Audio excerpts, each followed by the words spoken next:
जो सास बहू की कहानी मैं बता रहा था आपको, ये शायद लास्ट पीढ़ी होगी अभी जिसमें समस्या होगी। आगे आने वाले टाइम में शायद ये समस्या नहीं होगी। सास बहू का जो सिस्टम था, एक प्रकार से सास बहू का रिश्ता कटुता रिश्ता माना जाता था कि भी समस्या रहेगी। तो आने वाले टाइम में तो कुछ ऐसा लग रहा है कि ये समस्याएं कुछ अलग रूप लेंगी।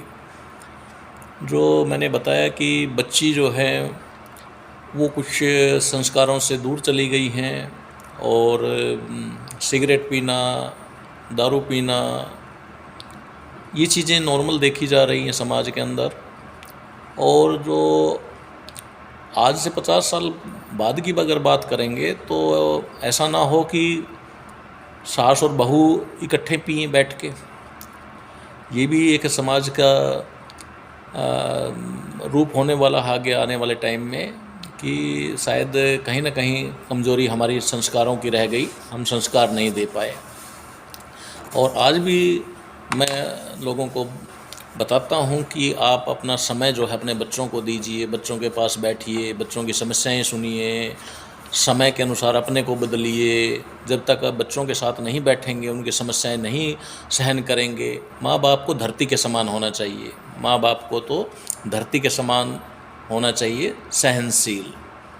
बच्चा गलती कर जाता है, बच्चा कुछ भी कर सकता है। अगर आप उनके नज़दीक नहीं रहेंगे, फ्रस्ट्रेशन रहेगी उनको, उनके विचार आप नहीं सुनेंगे, उनको सपोर्ट नहीं करेंगे मानसिक तौर पे, तो आप अपने में बिजी हैं, पैसा कमाने में बिजी हैं, नौकरी में बिजी हैं, आपको कोई ख्याल नहीं है। बच्चों को साधन देने से बच्चे ठीक नहीं होते। आपने गाड़ी दे दिया, बंगला दे दिया, पैसे जितने मांग रहा है बच्चा पैसे देते हैं, भावनात्मक तौर पे आप नहीं जुड़े हुए हैं, तो समस्या आएंगी। बच्चों के बीच में जो है समस्या आएंगी, और वो समस्या जो है इतनी आसान नहीं है। तो उसमें जो है हमारी बच्ची हो या बच्चा हो, बेटा बेटी दोनों समान हैं, और बेटा बेटी समान है तो हमें बेटी के भी विचारों को पता करना चाहिए, बेटों के भी साथ बैठना चाहिए, बेटी के साथ भी बैठना चाहिए, और उनके दिमाग में क्या चल रहा है उतनी मैच्योरिटी एक माँ बाप के अंदर होनी चाहिए। कहीं ना कहीं हम इन चीज़ों में गलत अपने को नहीं मानते, लेकिन माँ बाप की भी बहुत बड़ी कमज़ोरी होती है कि वो अपने को उस लेवल पे तैयार नहीं कर पाया कि वो बच्चों के भावनात्मक जो चीज़ें होती हैं उनको समझ पाए, उनके साथ रह पाए, उनके विचारों में शामिल हो पाए। और फिर समस्याएं शुरू होती हैं जब बच्ची को लगता है कि पेरेंट्स को मुझसे मतलब नहीं है।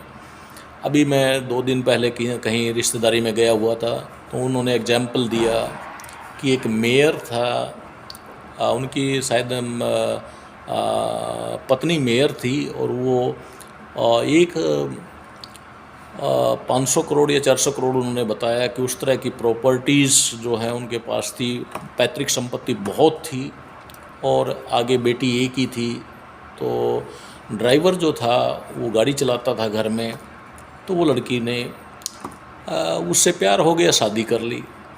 बात ये नहीं है कि ड्राइवर से शादी क्यों की, बिना पैसे वाले से शादी क्यों की, मेरा कोई उसमें इंतराज़ नहीं है।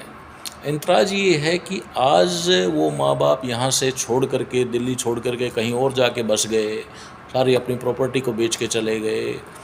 तो क्या उनको विचार नहीं आता होगा कि एक बच्ची थी, वो राजनीति के चक्कर में या उस प्रॉपर्टी के चक्कर में या पैसा कमाने के चक्कर में अपनी बच्ची को संस्कारों के साथ नहीं जुड़ पाए, संस्कार नहीं दे पाए, और उसकी भावना से नहीं जुड़ पाए।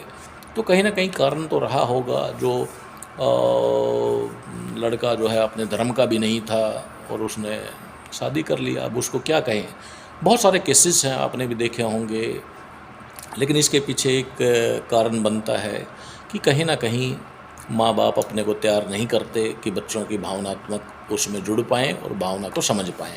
तो ये भी एक कारण होता है कि माँ बाप को अपने को भी तैयार करना चाहिए, मैच्योरिटी आनी चाहिए। और मैंने बताया माँ बाप को धरती के समान होना चाहिए, सहनशील होना चाहिए। बच्चे गलती करेंगे, हमने भी गलतियाँ की, हमारे माँ बाप ने सहन की हैं, आगे भी बच्चे गलती करेंगे। वो उम्र ही ऐसी होती है, गलतियाँ करते हैं। सहनशील होकर के बच्चे को ये लगना चाहिए अगर मैं बता भी दूं तो माँ बाप मेरे रिएक्ट नहीं करेंगे, मुझे गलत नहीं सोचेंगे, तभी बच्चे कॉन्फिडेंस में आएंगे और आपको सारी बातें बताएंगे। ये तो एक जस्ट एक विचार है। लेकिन आज से पहली पीढ़ी का क्या हाल है, उसके ऊपर चलते हैं। परिवार में जो सास बहू की कहानी है, आप ये देखिए कि ये एक विश्व स्तरीय एक समस्या है कि सास बहू कहीं भी हो। इसमें समस्या क्या है? समस्या मैंने बताया था कि कारण आप पकड़िए। अब जो सास है उसने अपनी सास के साथ वही किया था और वो अपनी सास को छोड़ के अलग हो गई थी और उसने कभी भी अपनी सास की कदर नहीं की। अलग अलग फैक्टर्स हैं, एक एक चीज़ के ऊपर आऊँगा मैं। तो अब वो चाहती है कि उसकी बहू जो है वो उसकी सेवा करे,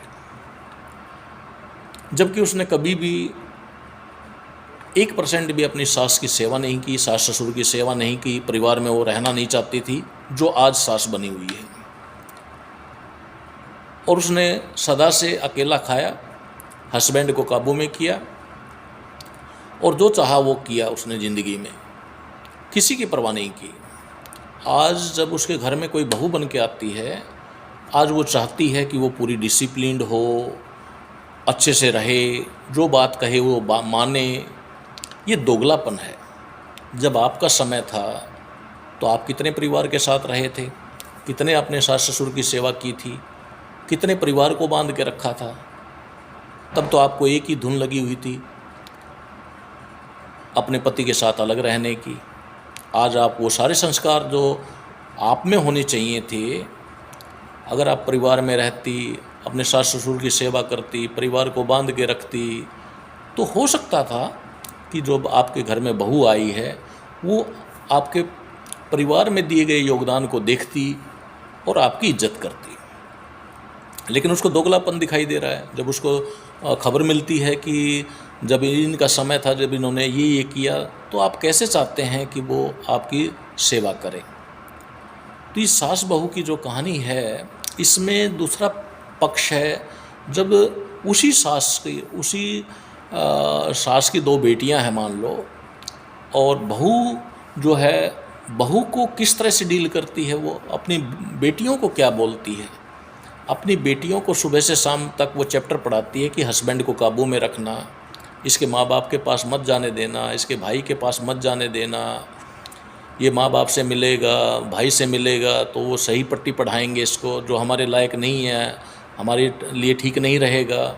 वो अपनी बेटियों को तो ये समझाती है दिन भर कि अपने पति को काबू में कर लो, इनको अपने घर में मत घुसने दो, अपने माँ बाप के पास मत जाने दो, अपने भाई के पास मत जाने दो, उस परिवार से मिलने ही मत दो। चाहे उनको तंत्र भी करवाना पड़े, तांत्रिक के पास भी जाना पड़े, लेकिन उनकी कोशिश रहती है कि उनकी जो बेटी हैं, उनके हस्बैंड जो है उनकी काबू में रहें, जो वो शिक्षा दें वैसे ही चलें। अब मैंने माँ अपनी बेटी को बोल रही है कि दामाद को कैसे काबू करना है, कि जब भी काबू करना हो रोने धोने लग जाओ, रूम के अंदर बैठ जाओ कुंडी लगा के, ताकि दामाद जो है उसका, वो दामाद बाहर बैठ के रोए कि अब दामाद के सामने क्या है, दामाद के सामने वो परिवार से तो वैसे कट चुका है। दूसरी तरफ समाज है, तीसरी तरफ जहाँ वो काम कर रहा है उसका समाज है अपना। अब वो बेचारा, उसको धरती घूमती दिखती है कि अंदर क्या हो जाए। वो भी सुनता है फलां की ने सुसाइड कर लिया, फलां की मिसेज ने सुसाइड कर लिया, तो उसको क्या बीतती है वही जानता है। और ये सास जो है दिन भर लगी रहती है उनको, अपनी बेटियों को सिखाने के लिए कि उसको काबू में कर, किसी भी तरह कर, तरीके से कर। तरीका नहीं आता तुझे, अपने तरीके भी बताती है कि मैं कैसे करती हूँ। वो अपना तरीका भी बताती है कि मैं ऐसा कैसे करती हूँ। धन्यवाद।